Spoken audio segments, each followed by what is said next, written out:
Welcome to MK Intel दोस्तों, channel में आपका स्वागत है। उम्मीद करता हूँ पिछले हफ्ते बढ़िया पैसा बनाया होगा आपने, लेवल्स ने शानदार काम करा और बाकी सब भी हमारा बहुत बढ़िया चला। और उसके अलावा एक चीज अभी भी पेंडिंग है जो कि मैंने बताया था बॉलिंजर बैंड का स्ट्रैटेजी, वो स्ट्रैटेजी अभी भी चालू नहीं हुई है, लेकिन वीडियो है वहां पर देख लीजिए। बता रहा हूं जिस दिन देखेगा बहुत मोटा पैसा देगा और बहुत मोटा पैसा देने का टाइम मार्केट का आ चुका है। अगर आप ऑप्शन बायर हैं तो फॉर श्योर, और अगर सेलर हैं तो अभी तक कमा ही रहे थे, लेकिन अब सावधान रहिएगा क्योंकि खतरनाक डेटा है। विक्स ऐसे लेवल पे आ चुका है कि अब सेलिंग खतरनाक हो सकती है। बाकी ग्लोबल मार्केट का जो डेटा है वो कुछ इस तरह से बना हुआ है अभी तक, और हमारा डेटा भी कुछ इस तरह से बना हुआ है कि अभी फिलहाल मार्केट अपना मूड बता नहीं रही है कि उसको कहाँ जाना है। बट एक बात बिल्कुल साफ साफ बता रही है, अब बैंड इतने स्क्वीज हो चुके हैं कि बहुत बड़ा मूव आने वाला है।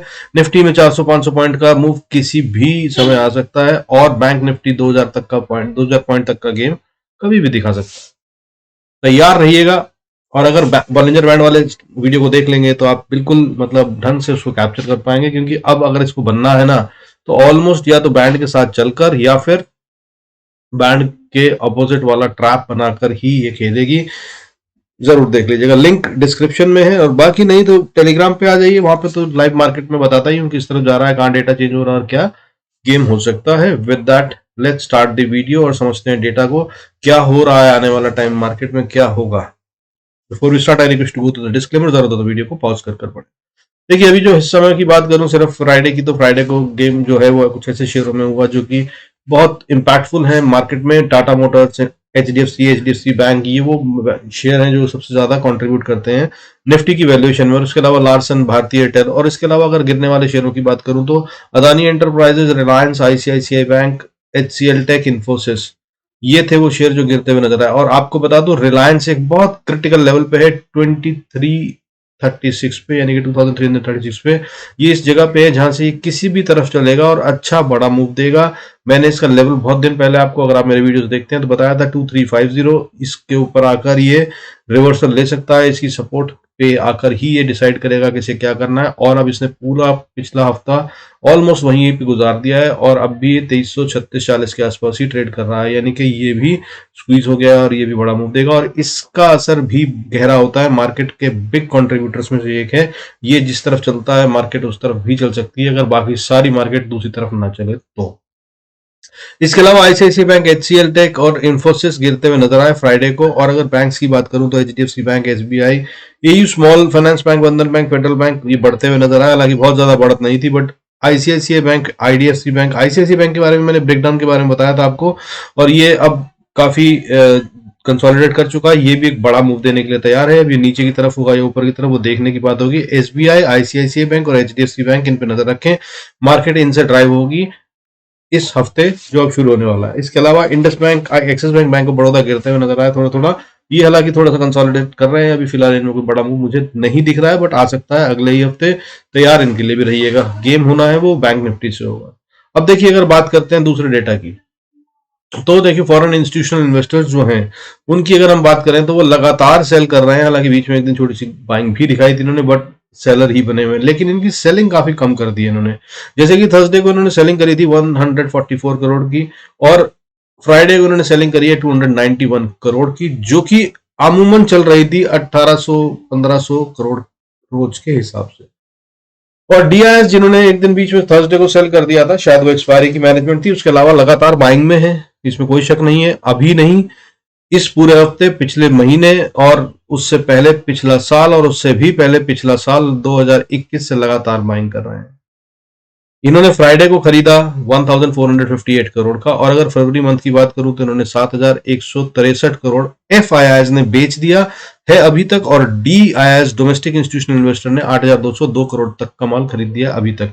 लेकिन मैं जैसे बता रहा था सालों की बात, तो 2021-22 जो है उसके हिसाब से अगर देखा जाए तो इन 2 सालों में टोटल मिलाकर फॉरेन इंस्टीट्यूशनल इन्वेस्टर्स ने 3,71,000 करोड़ से ज्यादा का माल बेच दिया है, और उसको बचाते हुए डीआईएस ने 3,71 करोड़ 273 करोड़ का 3,71,273 करोड़ से ज्यादा का माल खरीद दिया।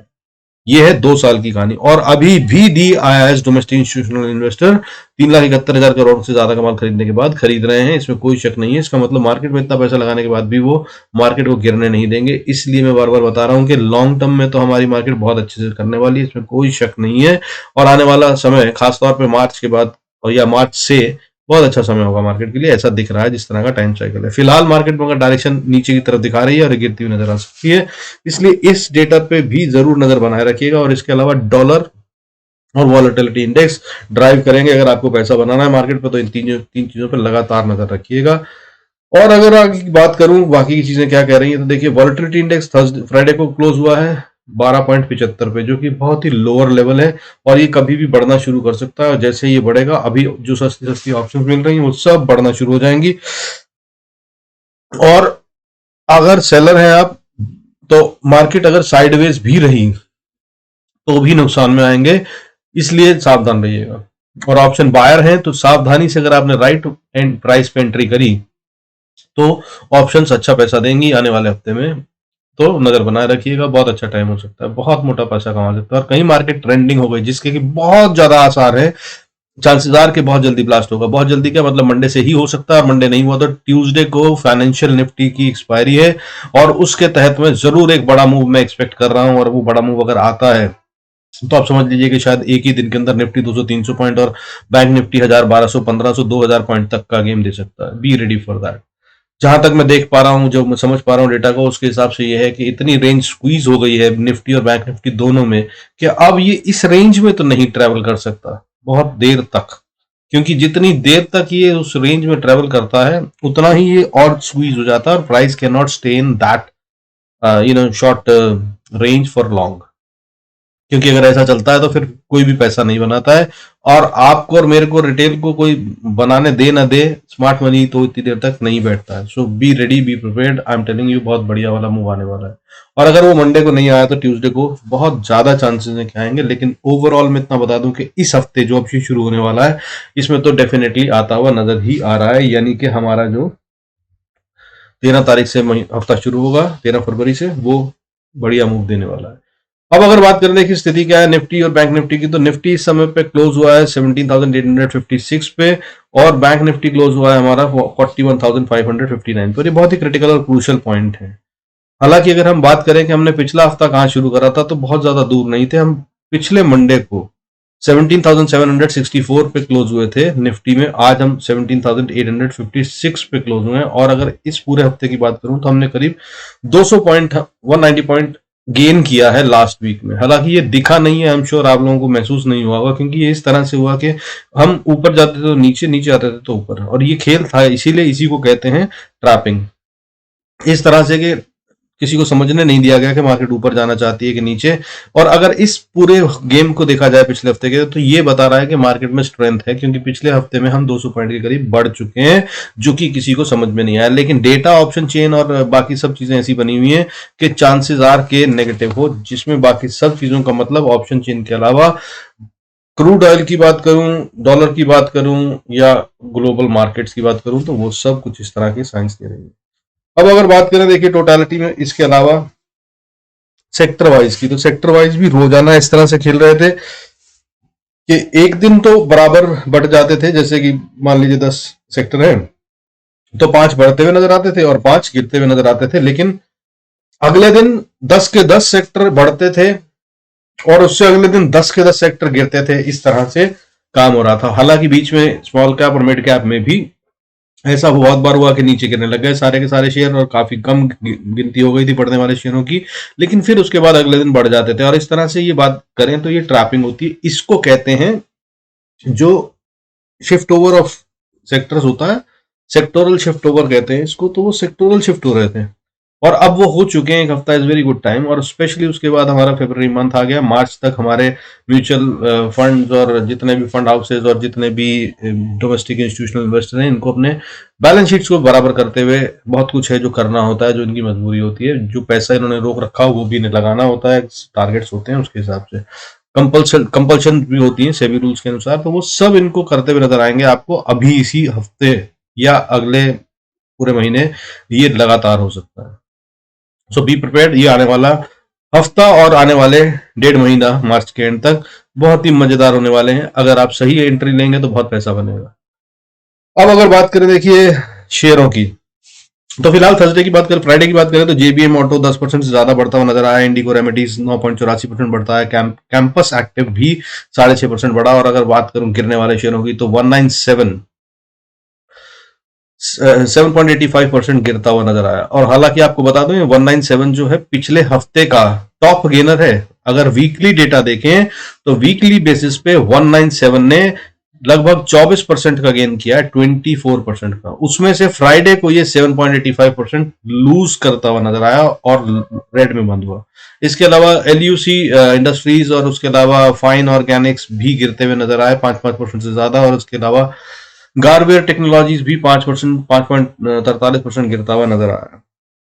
अब अगर बात करूं वीकली बेसिस पे तो वीकली डेटा में देखा जाए तो कौन से शेयर थे जो बढ़ रहे थे? 197, PB fintech, Adani port, Adani के शेयर्स वीकली बेसिस पे गेन कर रहे थे। आपको बताऊं अदानी एंटरप्राइजेस और अदानी पोर्ट ने मोटा गेन करा है। लगभग अदानी पोर्ट्स ने 17% से ज्यादा का गेन किया है वीकली बेसिस पे। और अगर अदानी एंटरप्राइजेस की बात करूं तो उसने 16% से ज्यादा का गेन किया है वीकली बेसिस पे, जो कि एक अजीब बात है क्योंकि जिस तरह की रिपोर्ट्स और जिस तरह का प्रेशर इन पे दिखा है उस हिसाब से ये इस समय टूटे हुए होने चाहिए, लेकिन ये टूटे हुए नहीं है और ये पॉजिटिव में है और ये ग्रीन में बंद हुए हैं वीकली बेसिस पे। इसके अलावा 197 23% ज्यादा हुआ है। मैंने बताया आपको पीवी फिनटेक में भी 22.89% का गेन हुआ है। इसके अलावा इंडस टावर आइडिया से जुड़ा हुआ बहुत गहरा शेयर है, ये टेलीकॉम से जुड़ा हुआ 16.95% का गेन था इसमें वीकली बेसिस पे अगर बात करूं तो।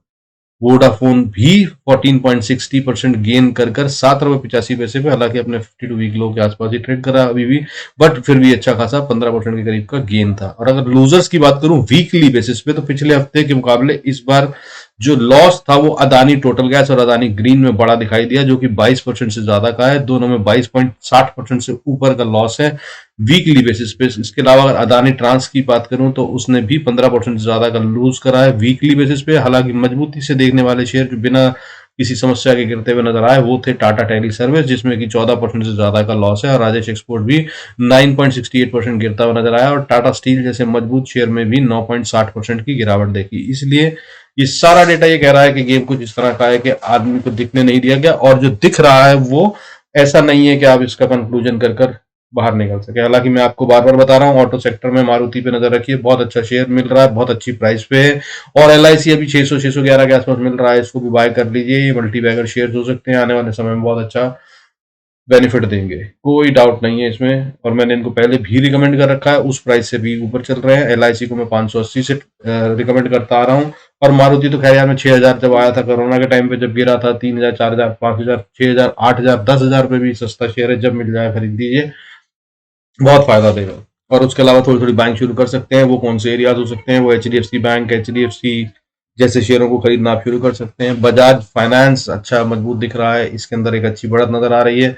हो सकता है आने वाले समय में ये जल्दी ही बढ़े, और नहीं तो लॉन्ग टर्म इन्वेस्टर्स तो इसमें बिंदास थोड़ा थोड़ा करके बाय करना शुरू कर सकते हैं, बहुत अच्छा रिटर्न देगा। इसके अलावा हीरो मोटो और अपना जो TVS है ऑटो, उसमें भी आप अच्छी बाइंग कर सकते हैं धीरे धीरे, मगर और थोड़ा सा सावधान रहिएगा। IT वाले शेयर भी बहुत अच्छा रिटर्न दे सकते हैं, मैंने पिछले से हफ्ते भी 2 हफ्ते लगातार बताया था, और अभी मगर काफी बढ़ चुके हैं, तो थोड़ा सावधानी से बाइंग करने की जरूरत है। अगर आप वेट कर कर इनके डिप का इंतजार करेंगे और IT सेक्टर में भी बाइंग करेंगे तो ये भी एक अच्छा लॉन्ग टर्म इन्वेस्टमेंट हो सकता है। अब इसके अलावा अगर बात करें देखिए दूसरी चीजों की, ग्लू गोल्ड हो गया, सिल्वर, क्रूड और US डॉलर की, तो हमारी स्थिति इस समय पे थोड़ी सी ज्यादा कॉम्प्लिकेटेड है। गोल्ड इस समय पे देखिए बहुत हाई लेवल पे चल रहा है, इसमें कोई शक नहीं है। न्यू ऑल टाइम हाई बनाने के बाद ये फ्राइडे को बंद हुआ है विद अ डिप ऑफ 0.71%, यानी कि 56,780 पे। और अगर सिल्वर की बात करूं तो वो with a dip on Friday of 0.44%, 66,735, that is 66,735 पे क्लोज हुआ है। क्रूड की बात करूं तो हालांकि फ्राइडे को डिप सा था, फ्लैट सा था, अगर बात करूं तो 0.20% का डिप था और 6,563 पे है। लेकिन वीकली बेसिस पे बात करूं तो ये 6,100 को छूकर वापस से 6,563 पे आ गया। और अगर आप मेरा वीडियो देखते हैं तो पिछले हफ्ते मैंने यही रेंज बताई थी और इसने इसका ब्रेकआउट देते मतलब दे सा दिया था और ऐसा लग रहा था। तो अब ये दोबारा से अपर रेंज को टेस्ट कर रहा है। अगर इसने फिर से पार करा 6,600 को और उसके ऊपर ट्रेड करने लगा तो ये बढ़ता हुआ नजर आ सकता है, और भी ज्यादा 400-500 रुपए की बढ़त इसमें आ सकती है। और यूएस डॉलर की बात करें अगर, तो डॉलर देखिए बहुत खतरनाक है, हमारी इकोनॉमी को बहुत बड़ा हिट दे सकता है, और ये काफी अच्छे से कूल ऑफ हो गया था, तब हम वापस से रिकवरी लेते हुए नजर आए थे, 81 की रेंज में चला गया था, और अब ये वापस से 82.64 पे ट्रेड कर रहा है, जो कि बहुत खतरनाक लेवल है। अगर इसने 83 पार करा तो आईटी में जो मैंने बताया कि एक अच्छा सेक्टर हो सकता है खरीदने के लिए, वो उल्टा चलता हुआ नजर आएगा और भयंकर गिरावट आएगी वो, और भी बाकी जगहों पर हमारे को ये खतरनाक डिप देगा। अगर यूएस डॉलर 83 के पार चला गया तो हमारी मार्केट में अच्छा खासा 400 500 700 पॉइंट तक का डिप आराम से निफ्टी को दे सकता है ये, और बैंक निफ्टी से 3000 3500 पॉइंट खा सकता है अगर ये चलता रहा और 83 के ऊपर बढ़ता रहा तो। नजर रखिएगा इस पे, मैं फिर बता रहा हूँ, बहुत सावधानी से काम करना होगा। हालांकि इंडिया विक्स जो है वॉलेटिलिटी इंडेक्स भी बढ़ता हुआ नजर आएगा, क्योंकि ये अपनी लोअर रेंज के नीचे पहुंच गया है, ऑलमोस्ट बॉटम आउट होता हुआ नजर आ रहा है। अब ये कभी भी बाउंस करेगा, 10 के नीचे तो हम ज्यादा जाते ही नहीं, और अभी हम 12.75 पे हैं और ये 18 के ऊपर चल रहा था, अमूमन ये 15 के आसपास रहता है। एक अच्छी खासी बढ़त आ सकती है, 12 से 15 जाना मतलब मोटा गेन होने की बात कर रहे हैं हम, लगभग 20% का गेन आ जाएगा, और उसके बाद 20% से भी ज्यादा इनफैक्ट, और वो अगर आता है तो ऑप्शंस में बहुत मोटा पैसा बनेगा, जिसके कि बहुत आसार है कि इसी हफ्ते हो जाए।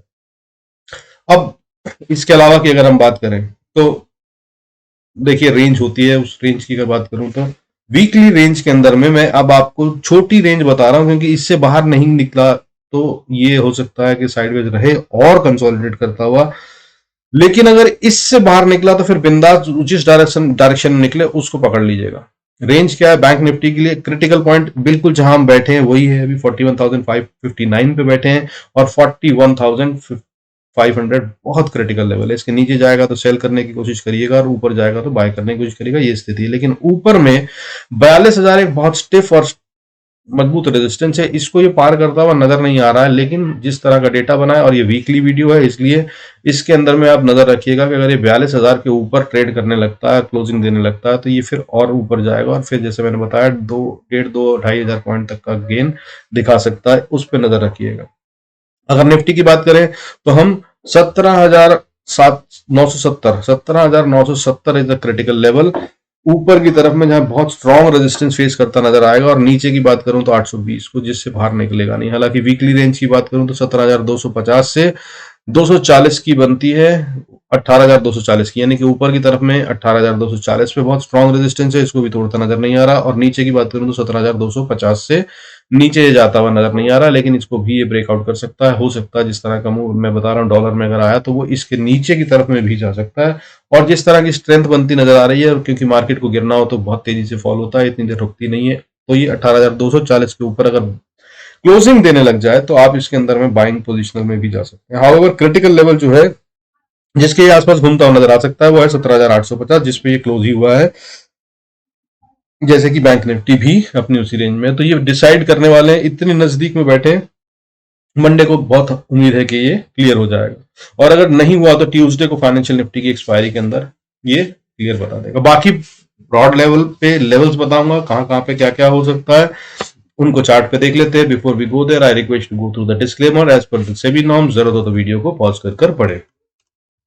देखिए अगर आप चार्ट की बात करें तो मैंने डब्ल्यू पैटर्न पिछले हफ्ते समझाया था आपको, देखिए यहाँ पर ये डब्ल्यू पैटर्न पूरी तरह से कायम है, इसमें कोई शक नहीं है, लेकिन ये अभी भी नेकलाइन पे बैठा है और उसको ब्रेक करता हुआ नजर नहीं आ रहा। देखिए पहला डब्ल्यू तो ये था, ये बना था डब्ल्यू पैटर्न, जिसके की ऊपर हम जा नहीं रहे थे पहले, ठीक है, फिर हमने इसके ऊपर एक बार क्रॉसिंग दी और ये ऊपर चला गया, और फिर उसके बाद आए और लगातार 1 2 3, ये वीकली चार्ट है, 3 हफ्ते 4 हफ्ते 5 हफ्ते हम इस पे ट्रेड करते रहे और इसको नहीं ब्रेक कर रहे थे, लेकिन फाइनली इसको ब्रेक कर दिया था 2 हफ्ते पहले, और जब ये हो गया तो फिर नीचे से हम ऊपर आए, एक हफ्ता हमने ट्राई करा, नहीं कर पाए तो उसको हम पार, और फिर हमने इसके ऊपर जाने की कोशिश करी, हम फिर नहीं कर पाए इस नेकलाइन को पार।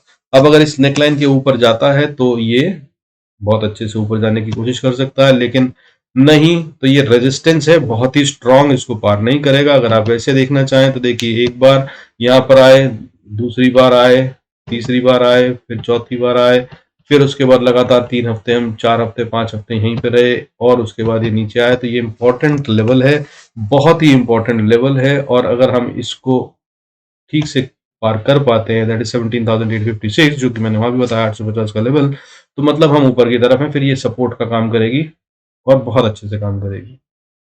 इसी का सबको इंतजार है। और इसके बाद अगर हम बात करें तो फिर ये हमारा लेवल है 18,850 या 800, जिसको ये छूने की कोशिश कर सकता है। हालांकि रेजिस्टेंस 500 पे भी आएगी, इसकी भी बात करूंगा, बट अभी ये गेम समझा रहा हूँ, गेम को समझ लीजिए। इसके अलावा लेवल्स मैं आपको अलग से दे रहा हूँ इसके बाद, जिनको आपको नोट करके सिर्फ ट्रेवल करना है, जहाँ पे जो मैं कह रहा हूँ उसके हिसाब से वो ट्रेड करेंगे, तो आप फॉर श्योर उसमें प्रॉफिटेबल रहेंगे। बैंक निफ्टी में भी अगर हम बात करें तो देखिए स्थिति जो है कुछ वैसी सी ही बनी हुई थी। अगर हम बात करें तो अगर मैं उसी डब्ल्यू पैटर्न के टाइम की बात करूं जो निफ्टी में दिखाया, तो ये देखिए ये था बैंक निफ्टी में, हमने इसको पार करा था। और इसके बाद फिर ये नेकलाइन थी जिसको हम पार नहीं कर रहे थे। हालांकि इसमें कई बार हम ऊपर नीचे कर रहे थे, और ये ऊपर नीचे कर कर फिर फाइनली हम ऊपर गए थे। और अब हम वापस आते हुए नीचे की तरफ में इस पे आके सपोर्ट लेंगे अगर, तो लेंगे दैट इज 39,000 के पास, जो कि खतरनाक है। लेकिन ये सेकंड गेम है, और अगर हम इस सेकंड गेम को छोड़ दें तो जो हमारा दूसरा उससे पहले का गेम बन रहा है वो कुछ इसी तरह का बन रहा है कि ये यहाँ पर आएगा तो क्या करेगा, ये स्थिति यहाँ पर बनी हुई है। और इसमें ये जो लेवल है, वहां जहां निफ्टी पे मैंने आपको दिखाया है कि कितने सारे वो चीजों को ऑनर कर रहा था, तो ये देखिए यहाँ पर एक हफ्ता, दूसरा हफ्ता, फिर उसके बाद ये तीसरा हफ्ता, चौथा हफ्ता, उसके बाद ऊपर से आए तो यहाँ पर हमने सपोर्ट ली, फिर सपोर्ट ली, फिर यहाँ पर आए, एक लंबी सी कैंडल से क्रॉस करा नीचे की तरफ में, और उसके बाद हम अभी तक इसको वापस पार नहीं कर पाए, जबकि 2 हफ्ते हम ट्राई कर चुके हैं, लेकिन क्लोजिंग इसके ऊपर दे नहीं पा रहे हैं। ये वाली जो सपोर्ट लाइन बनी हुई है, ठीक है। और आज ये वाला हफ्ता भी हमारा डोजी की तरह से क्लोज हुआ है, जिसका मतलब होता है इंडिसीजन, मार्केट ने अभी भी डिसाइड नहीं करा। बट इस डोजी का अगर आप साइज देखेंगे तो आपको ये बिल्कुल साफ समझ में आ रहा है कि ये अब इतना पतला हो चुका है कि इतनी पतली रेंज में तो ये ट्रेड नहीं कर सकता। और जिस तरह से मैं फिर समझाता था बॉलिंजर बैंड की, तो बॉलिंजर बैंड को अगर आप देखें तो देखिए इसका ये बॉलिंजर बैंड है। अगर हम बात करें तो ये भी हमारा कुछ इस तरह का बन चुका है कि ये अब ओपन अप होगा और ये किसी तरफ ब्लास्ट करेगा। ये निफ्टी में ज्यादा साफ दिखता है अगर हम बात करें तो।